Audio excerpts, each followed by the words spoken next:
Et bonjour à tous, donc je suis Élise Duret, je suis chargée de mission chez France Cluster. Pour présenter ce trophée sur la féminisation, les actions à impact pour la féminisation des filières industrielles, je vais vous donner des éléments de contexte tout simplement. Je passerai ensuite la parole à Joëlle Durieux qui viendra témoigner un peu par son expérience en tant que femme directrice dans une filière très masculine. Xavier Roy, Xavier, je te repasserai la parole pour parler très concrètement des trophées, comment on fait pour candidater, à qui il s'adresse. Et Aurore ensuite pour faire un focus sur le programme territoire d'industrie du point de vue de la NCT.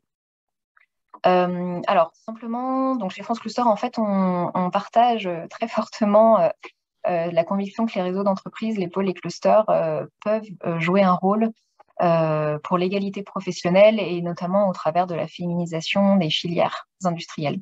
Alors, en fait, ce qu'on a fait fin 2020, on a sorti un recueil sous sous le marrainage, si je peux dire ça comme ça, de la ministre Agnès Pannier-Runacher, un recueil de 16 interviews de soit des présidentes, soit des directrices de pôles de compétitivité de clusters d'entreprises, qui s'intitule Femmes capitaines de filière. D'ailleurs, je vous mettrai le lien de ce recueil dans le chat juste après.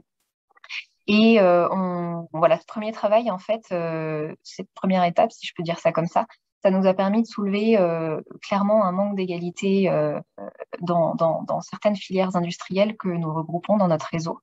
Donc effectivement, on est très très loin de pouvoir parler de mixité dans ces filières-là. On a détecté plusieurs axes d'amélioration, plusieurs problèmes, si on peut parler de manière très concrète, dans une répartition très très marquée au sein des métiers entre femmes et hommes, des questions de salaire qui sont très clairement soulevées. On a des problèmes également de recrutement du coup dans des entreprises, notamment des clusters et des pôles du réseau, avec un manque de compétences. Pourquoi les femmes ne pourraient pas y prétendre? Évidemment, on voit des questions aussi de perception et de légitimité des femmes elles-mêmes dans des filières qui donnent l'impression d'être très fermées, d'être très masculines et donc d'être pas du tout accessibles.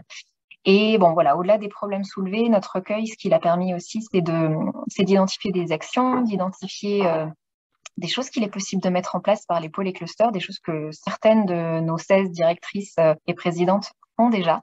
Donc, en fait, c'est un recueil qui regorge d'idées d'action, qui regorge d'actions concrètes passées. Et donc, je vais vous en citer quelques-unes pour être très concrète. On parle beaucoup du levier de la formation. Pourquoi est-ce qu'il faut développer la part féminine dans certaines filières, alors que ce soit dans les études supérieures, les filières techniques. On a beaucoup parlé aussi d'actions de sensibilisation dès le primaire, dès le collège, parce que ça compte énormément. Il y a beaucoup d'actions autour de l'entrepreneuriat pour le favoriser, l'entrepreneuriat féminin. Il y a des concours, il y a des programmes d'entrepreneuriat qui sont montés, qui sont hyper intéressants. Des actions autour aussi de la valorisation de l'image de l'industrie, notamment par l'angle de l'innovation. Tout le monde parle d'innovation dans nos filières, et ça, c'est quelque chose qu'il faut valoriser, qui peut rendre attractif une filière, par exemple mécanique, dont on peut avoir une perception assez négative. Et puis changer des actions pour changer la culture d'entreprise, tout simplement. Favoriser le recrutement, notamment des profils féminins, avec des plans d'attraction, des choses qui tournent autour de la marque de l'employeur, des portraits de femmes, du storytelling, enfin voilà, des choses très, très hyper intéressantes qui se font. Voilà, donc il y a plein de choses qui se font, qu'il est possible de faire. Et aujourd'hui, l'idée au travers de ces trophées, c'est d'aller un pas plus loin après ce recueil, en adressant en fait à tout notre réseau, en disant si vous faites des choses, si vous avez envie de faire des choses, dites-le nous, montrez-le nous, valorisez-les. Le but, c'est bien sûr que ce soit montré, récompensé et que ça puisse inspirer également des actions à mettre en place pour aider d'autres réseaux d'entreprises et aider au global la féminisation des filières industrielles. Voilà, j'espère que Merci, j'ai été Élise. claire. C'était très clair. Et maintenant, passons la parole à Joëlle Durieux qui va pouvoir arriver en contrepoint, en témoignage par rapport à cette problématique essentielle. Joëlle. Oui, bonjour François-Louis, bonjour à tous et toutes. Alors, je crois que j'ai 10 minutes, hein, François-Louis, c'est ça? Oui, oui. Oui, d'accord. Donc, je vais démarrer, je vais articuler mon point en deux parties. D'abord, rappeler les dispositifs de relance de l'industrie et des emplois, très rapidement.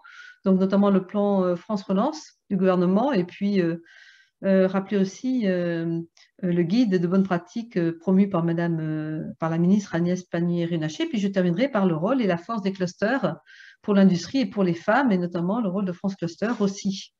Alors, juste pour rappel, donc, je pense qu'il est important de rappeler qu'il y a une grosse baisse d'activité, évidemment, comme tout le monde le sait, liée à la pandémie, mais il y a un gros mouvement en faveur, en ce moment, du gouvernement, en faveur de la relance de l'économie française, évidemment de l'industrie.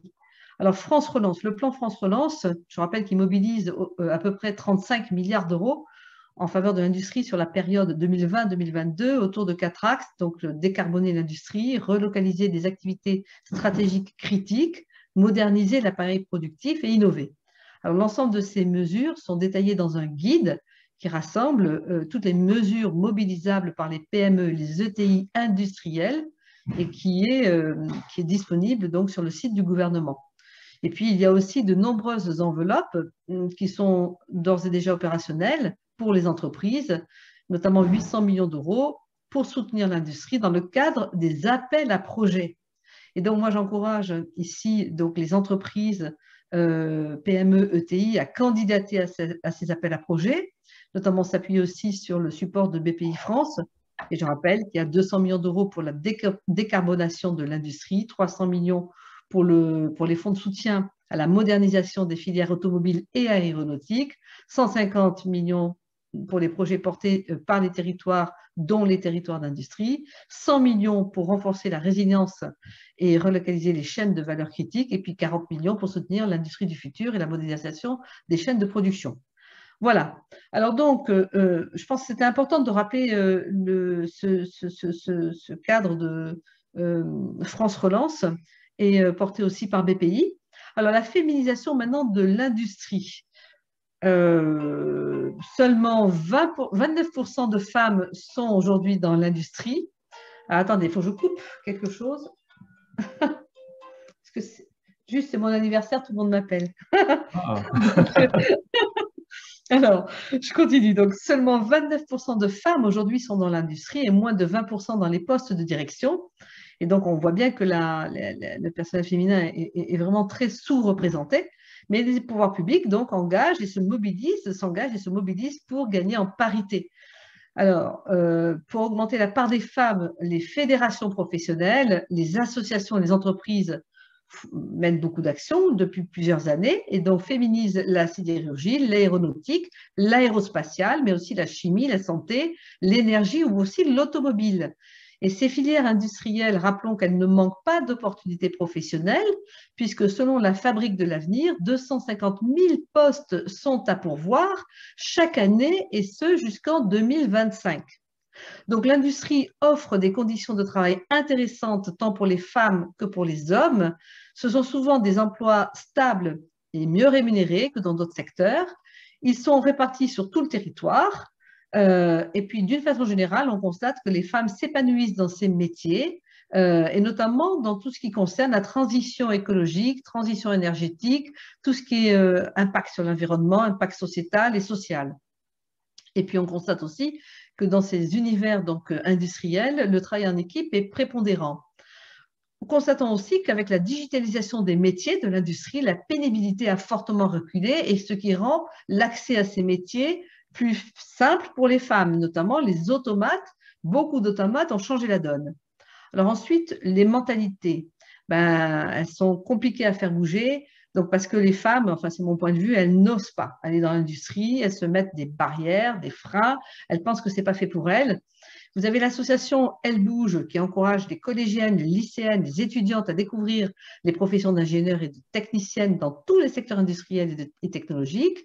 Et puis rappelons aussi qu'Air France, Assystem, Eiffage, Renault, Total et beaucoup d'autres noms de la famille industrie développent des programmes pour favoriser l'embauche des femmes, également leur mobilité et leur progression en interne, mais aussi intra-entreprise, puisqu'aujourd'hui, les femmes ne font pas carrière, ni les hommes, au sein d'une même entreprise. Il y a beaucoup de mobilité intra, mais aussi inter. Voilà. Alors, je voulais aussi rappeler l'initiative d'Agnès Pannier-Runacher, dont Élise, tout à l'heure, a parlé, puisque c'est elle qui est notre marraine. Elle a je rappelle qu'elle a publié en juin 2020 un guide des bonnes pratiques innovantes en matière d'égalité hommes-femmes en entreprise et qui détaille 30 bonnes pratiques autour de 3 grands axes: attirer les femmes dans l'industrie, garder les talents féminins et permettre aux femmes d'évoluer. Et ce guide est évidemment disponible et il est évidemment bourré d'astuces. D'astuces d'ailleurs très simples. Moi, je l'ai lu, c'est extrêmement simple à appliquer en entreprise pour effectivement donc encourager la parité. Puis rappelons aussi que Cédric O, notre secrétaire d'État, convient que la sous-représentation des femmes est un sujet majeur et que c'est un sujet qui concerne aussi l'éducation et le modèle donné aux enfants pour se projeter dans l'avenir. Et encore une fois aussi, l'avenir est très long selon une note du ministère de la Recherche qui note que les femmes ne représentaient que 28% des effectifs des écoles d'ingénieurs contre 27% en 2013. Donc, on est quand même, il y a beaucoup de chemin à parcourir, mais beaucoup de choses sont faites par l'État et par les associations. Je voulais aussi rappeler la charte d'engagement et de bonnes pratiques créée par le collectif Sista qui promeut l'investissement dans les entreprises dirigées par des femmes et a pour but de favoriser la mixité dans le numérique. Alors, un témoignage de la finance, je vais vite. Je rappelle, je le dis tout le temps parce que ça me fait plaisir. Christine Lagarde, présidente de la Banque centrale, a dit si Lehman Brothers s'était appelé Lehman Sisters, le monde serait bien différent aujourd'hui. Alors, rappelons que la finance emploie des femmes, certes, mais bon, moi, je connais bien le secteur de la banque assurance, donc il y a plus de 50% qui travaillent, donc personnel féminin dans la banque assurance, mais très peu sont visibles dans les postes à haute responsabilité. Et selon une étude du FMI, seuls 2% des banques dans le monde ont une femme à leur tête, 2%. Hein. Et récemment, le collectif Variant Perspective s'offusquait que seuls 3% des fonds d'investissement appartenaient à des femmes aux États-Unis en 2019. Et dans les pays de l'OCDE, 20% seulement des sièges des conseils d'administration sont tenus par des femmes. Alors, un petit clin d'œil sur l'accès aux capitaux des femmes entrepreneurs. C'est important pour vous puisque France Cluster, donc vous avez plus de 80 000 entreprises membres de votre réseau et notamment des femmes à la tête de ces entreprises. Et Élise a bien parlé de ces femmes entrepreneurs et de ces témoignages dans le book. Sur un plan financier, les femmes sont très sous-représentées dans le secteur technologique et les fondatrices se heurtent à des comportements discriminatoires lorsqu'elles cherchent des fonds. Notamment, on pose souvent la question aux femmes, les fonds posent la question aux femmes sur leurs risques, les risques de leur activité, tandis qu'aux hommes, les questions, c'est sur le potentiel de leur activité. Donc, on voit bien qu'il y a une discrimination majeure entre les questions posées aux femmes sur les risques et les questions posées aux femmes sur le potentiel. Donc, c'est vraiment une attitude absolument, je trouve, incroyable. Autre chiffre inquiétant quand même, seulement depuis 2008, seulement 2% des financements ont été octroyés aux femmes et 89% aux hommes. Donc là aussi, on voit que pour l'accès aux capitaux, c'est très, très, très dur.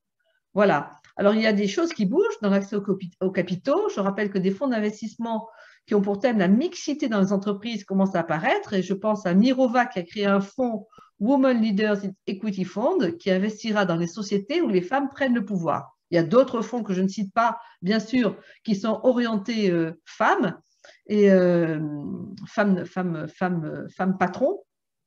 Mais donc, je cite juste Mirova parce que c'est le plus connu. Voilà pour le témoignage dans la finance, et notamment l'accès aux capitaux par les femmes qui est quand même assez dramatique, disons cela comme ça. Hein. Donc, il va falloir se mobiliser là-dessus. Dernière chose, le rôle et la force des clusters territoriaux. Un mot sur France Cluster, hein, que j'aime beaucoup, comme vous le savez. France Cluster accompagne les réseaux de clusters. Il accélère les dynamiques territoriales depuis plus de 20 ans sur l'ensemble des sujets industriels et de recherche. Donc, il milite pour la préservation et la création d'emplois partout en France. Bon, je pense que Xavier rappellera les chiffres clés de France Cluster. Moi, je voudrais rappeler 2 actions concrètes de France Cluster. D'abord, un travail sur la connaissance, une meilleure connaissance du monde des filières industrielles et des territoires d'industrie en France. Et je rappelle la publication en 2021 du poster Master qui représente la carte des clusters d'entreprises, pôles de compétitivité et territoires d'industrie en France. Donc, je pense que Xavier va en reparler, mais moi, je trouve que cette carte est extraordinaire puisqu'elle donne une vision complète avec un index thématique de tous les territoires d'industrie français. Donc ça, c'est primordial pour savoir où sont les industries en France et vers lesquelles on peut se tourner sur le plan des territoires. Et puis, donc, Élise en a très bien parlé, donc bien sûr, le book des portraits de femmes à la tête d'écosystèmes industriels territoriaux innovants. Alors, la force des clusters. Eh bien, je dirais que les clusters, et on le voit chez France Cluster, qui rassemble beaucoup de clusters et de pôles de compétitivité, mais d'abord, je dirais que vous libérez la parole. Et c'est important pour les femmes, puisqu'elles ne se sentent pas contraintes par rapport à un millier d'hommes. La parole est ouverte, la parole est libre. Et ça, c'est très important à mes yeux. Et puis, donc, vous libérez la parole et vous promouvez la création d'entreprises, donc pour les femmes et pour les hommes. Il y a une capacité à jouer collectif dans les clusters en échangeant régulièrement grâce à vos événements, à des conseils, des retours d'expérience. On l'a vu avec le book ou encore des échanges d'avis. Je trouve que c'est effectivement des lieux d'échange. On le voit aussi à travers votre capacité à créer des projets collaboratifs qui rassemblent des écoles, des labos, des startups, des grands groupes, où là, on joue collectif et on apprend énormément, on s'épaule les uns les autres pour créer des projets collaboratifs innovants qui bénéficient, bien sûr, de l'appui de France Cluster et de l'appui, donc ensuite, des appels à projets et des fonds européens, français et européens. Il n'y a pas de compétition, il y a de la coopétition. Donc, coopétition, c'est un mot majeur qui a été développé par les clusters partout en France. Et tous les événements que vous organisez sont autant d'opportunités à saisir pour partager et faire du réseau, et bien sûr, du réseau pour les femmes, et autant pour les femmes que pour les hommes. Et puis, vous savez aussi insuffler la confiance. Donc, ce n'est pas François-Louis qui va me contredire. Les clusters savent donc insuffler cette confiance et notamment encourager les femmes à vous rejoindre autour donc de réseaux de référence, de réseaux de confiance qui regroupent autant de femmes industrielles de tous âges dans différents départements ou secteurs de l'industrie. Donc, je rappelle que l'entrepreneuriat est très encouragé dans les clusters, même si la parité n'est pas encore tout à fait au rendez-vous, puisqu'en 2019, les femmes ont représenté 40% des créateurs d'entreprises en France, mais on voit que ça bouge. Bon, alors, je rappelle quand même une étude de l'INSEE qui va refroidir. Seulement 10% des startups françaises dans la tech sont fondées par des femmes et moins de 17% à l'international. Un chiffre qui s'associe à un autre chiffre. 9% des fondateurs s'associent à des femmes, pendant que 61% des fondatrices s'associent à des hommes. Donc, moi, je disais toujours dans le cluster que je dirigeais Finance Innovation, quand on faisait des événements, je disais toujours à mes membres, vous venez tous avec une femme, tous accompagnés. Je me fiche de savoir quel est votre niveau, si vous êtes patron, DG, directeur, je ne sais pas, vous venez avec une femme. Une femme patron chez vous, mais une femme. Et je souhaite la parité dans les événements, débrouillez-vous. Alors, il se trouve que quand j'avais dit ça, le parterre, là, était essentiellement masculin, ça les a fait beaucoup rire. Alors, ils étaient contents quand je les dis, venez avec une femme obligatoirement dans tous les événements de Finance Innovation. Ça les a fait rire, mais ils étaient contents. Je vous dis tout de suite, ils étaient contents. Donc, voilà une action forte de dire, quand on est dans un événement quelconque, de rappeler, de venir au prochain événement avec une femme de leur entreprise ou une femme qu'ils connaissent qui est donc qui est à la manœuvre dans une entreprise industrielle. Alors, je conclus quand même sur un chiffre très encourageant, très encourageant. Retenez bien cela parce que c'est très encourageant et très sympa. Les entreprises dirigées par les femmes sont en moyenne 8% plus rentables que celles dirigées par des hommes, d'après l'étude Index Women Equity 2019. Voilà un chiffre que tout le monde devrait promouvoir et dont tout le monde devrait se rappeler. Je vous remercie infiniment pour votre écoute. Merci Joël.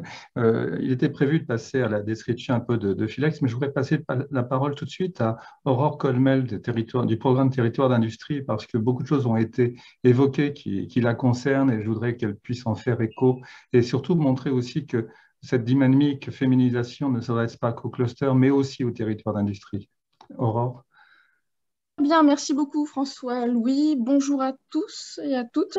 Donc, merci à Élise et à Madame Durieux d'avoir largement développé les enjeux liés à la place des femmes dans l'industrie et d'avoir aussi également fait part des initiatives qui sont portées pour répondre à ces enjeux et en particulier les initiatives portées par le gouvernement dans le cadre de France Relance ou dans le cadre du programme Territoire d'industrie que je représente aujourd'hui puisque le programme est co-animé par l'Agence nationale de la cohésion des territoires avec la Direction générale des entreprises. Donc, dans le cadre de notre programme qui concerne 146 territoires d'industrie labellisés en France et qui regroupe un peu plus de 500 intercommunalités, il y a des plans d'action qui sont construits par ces territoires en lien avec les acteurs industriels et leurs partenaires pour répondre à un certain nombre de problématiques de développement de l'industrie dans les territoires et parmi lesquelles les problématiques de recrutement, les enjeux de réponse aux besoins en main-d'œuvre des entreprises. Et donc, ce sujet de la place des femmes est particulièrement important dans ce cadre. Et nous avons des territoires d'industrie qui se mobilisent. Et donc, il me semble intéressant de pouvoir valoriser leurs actions dans le cadre de ce trophée thématique.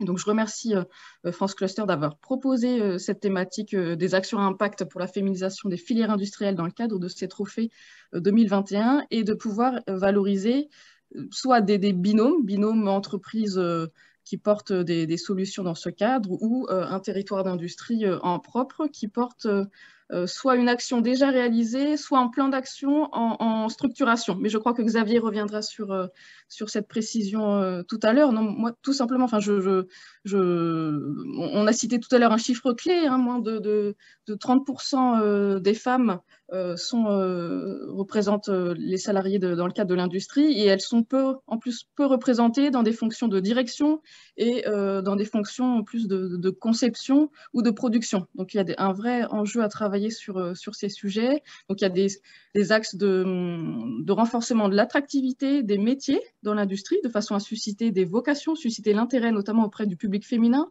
On a aussi des enjeux en termes de formation, développement des compétences sur ces sujets de métiers industriels. Et puis, on a des problématiques de recrutement et de réponse aux besoins des entreprises. Par rapport aux initiatives qui ont été évoquées tout à l'heure, et notamment par rapport au marrainage de la ministre chargée de l'Industrie, Madame Agnès Pannier-Runacher, donc vous avez évoqué le recueil que nous avions aussi soutenu, Femmes capitaines de filière, le guide de bonnes pratiques.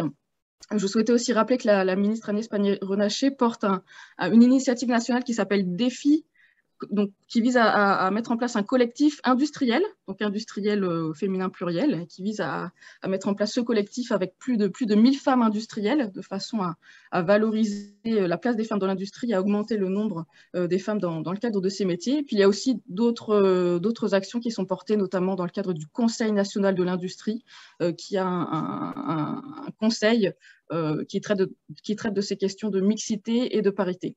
Donc, on a un grand nombre d'initiatives qui sont portées globalement sur les enjeux de recrutement et d'emploi dans l'industrie, et en particulier sur ce sujet de féminisation des filières industrielles.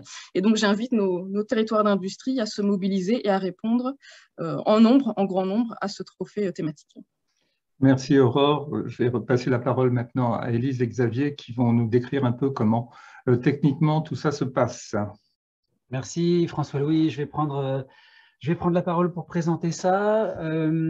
Merci beaucoup Aurore et la NCT d'accompagner cette démarche-là. Elle nous motive beaucoup. Merci beaucoup Joël pour les propos que tu as évoqués avec autant d'enthousiasme, à la fois sur la thématique, sur la dynamique aussi du réseau. C'est important. Je rajouterai de mon côté, où j'insisterai, parce que ça a déjà été dit un peu par tout le monde, mais un des enjeux in fine de cette initiative, Trophée Philex sur cette thématique-là, c'est in fine, c'est la problématique de l'emploi industriel. Hein. Avant qu'on travaille sur ce recueil l'année dernière, le recueil Femmes capitaines de filière, on entendait fin 2019 les entreprises, les 80 000 entreprises du réseau France Cluster évoquaient leur problématique numéro 1, qui était celle du recrutement, pas seulement dans leur filière, mais dans leurs entreprises. Et en même temps, on faisait ce constat, ce triste constat que, pour des raisons diverses, Joël en a parlé, qu'on se coupait de toute une frange de la population qui était la population féminine qui ne candidatait pas pour diverses raisons à ces emplois industriels. Et donc, notre arrière-pensée, très modestement, c'était de dire avec la communauté des clusters, des pôles et des territoires d'industrie, comment est-ce qu'on peut accompagner un mouvement pour essayer de répondre aussi à cet objectif d'emploi industriel.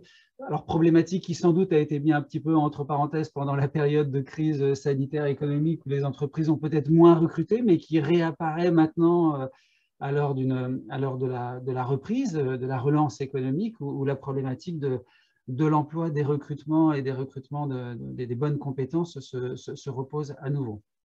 Un deuxième enjeu in fine est très spécifique à cette communauté de clusters, de pôles, de territoires d'industrie, c'est dans l'initiative Trophée Philex, hein, c'est d'aider ces acteurs-là à structurer des plans d'action autour de l'enjeu de féminisation de leur filière industrielle, pas seulement saisir des opportunités pour témoigner, pour réaliser un événement, voilà, mais d'essayer d'inscrire ces initiatives qui sont portées par les uns et par les autres dans un objectif un peu structuré, dans un plan d'action un peu structuré avec des objectifs aussi quantitatifs à atteindre in fine pour leur filière industrielle. Donc, il y a vraiment cette arrière-pensée là d'essayer de progresser ensemble, nous, structures intermédiaires que nous sommes les clusters, les pôles, les territoires d'industrie, à encourager la mise en place de ces plans d'action. Donc, le trophée a cette ambition-là de pouvoir évidemment continuer à mettre en exergue des actions réalisées qui pourront inspirer nos communautés, et puis éventuellement vous permettre de mettre en avant les plans d'action que vous portez, soit déjà réalisés, soit à venir, hein, n'hésitez pas, et qui sont portés par votre organisation, cluster d'entreprise, pôle de compétitivité, territoire d'industrie, en faveur de la féminisation des filières industrielles. Vous avez sur votre écran une petite capture écran qui a été faite sur le formulaire de candidature. L'objectif, c'était de vous faire passer comme message que la candidature est une candidature assez simple à réaliser. Ce n'est pas un dossier de candidature lourd à renseigner. Vous pourrez le voir sur le formulaire en question, qui est accessible en ligne sur le lien philex-france.com. Voilà, il y a un onglet spécifique autour des trophées Philex et qui vous permettront d'accéder à un Google Doc pour candidater en ligne à cette initiative. Donc voilà, donc le public cible, ce sont vous, les clusters, les pôles de compète, les territoires d'industrie, qui témoignez d'une expérience ou d'action que vous avez pu réaliser, ou alors qui exprimez un plan d'action que vous envisagez de réaliser. Voilà, toutes ces initiatives intéressent beaucoup la communauté. Donc pourquoi candidater? À la fois pour promouvoir, valoriser votre organisation et vos initiatives sur cette thématique-là, pour partager votre expérience avec la communauté élargie des clusters, des pôles et des territoires d'industrie, pour être repéré, bien sûr, et on a au titre de ce trophée Philex l'ambition, comme on l'a fait l'année dernière, d'organiser une relation média pour donner une vitrine particulière à l'ensemble de vos initiatives. Alors, plus particulièrement pour ceux qui auront la chance d'être nominés ou lauréats à ce trophée thématique. Mais d'une façon générale, on aura évidemment plaisir à faire savoir toutes les initiatives qui auront été repérées dans le cadre de ce trophée thématique. Rappelez simplement que ce trophée s'organise dans le cadre de la préparation de notre forum annuel qui s'appelle le forum Philex France édition 2021, Philex pour filière d'excellence. C'est un événement qui est co-organisé avec notamment la NCT, la Banque des Territoires, l'ADCF également qui fédère les agglomérations, enfin les EPCI, les agglomérations, les métropoles notamment. Et donc on a un petit rétro-planning en lien avec ce trophée où Vos candidatures sont attendues nombreuses, comme ça a été évoqué par nos précédentes intervenantes, pour le 30 octobre prochain. Donc, on a un mois pour candidater, vu le cadre qui vous est présenté, vous avez largement le temps de répondre. L'idée pour nous, c'est qu'un jury de sélection de nominés, on fonctionne un peu comme au César, hein, on a un jury de présélection qui va sélectionner sur l'ensemble des candidatures 3 candidatures nominées, à qui nous allons proposer de venir pitcher leur témoignage ou leur proposition de plan d'action dans le cadre d'un webinaire qu'on enregistrera et qu'on réalisera le 16 novembre. L'objectif de cette étape, c'est de pouvoir organiser derrière un vote public dans les 15 jours qui suivront, donc la deuxième quinzaine de novembre, jusqu'à donc le 30 novembre, veille de ce forum Philex France qui se tiendra les 1er et le 2 décembre. Et l'objectif, c'est que nous organiserons donc un vote public. L'objectif de ce vote public, c'est évidemment de faire de diffuser largement les pitchs qui auront, des 3 nominés qui auront été sélectionnés par le jury, d'offrir une visibilité nouvelle dans le cadre de l'organisation de ce vote public.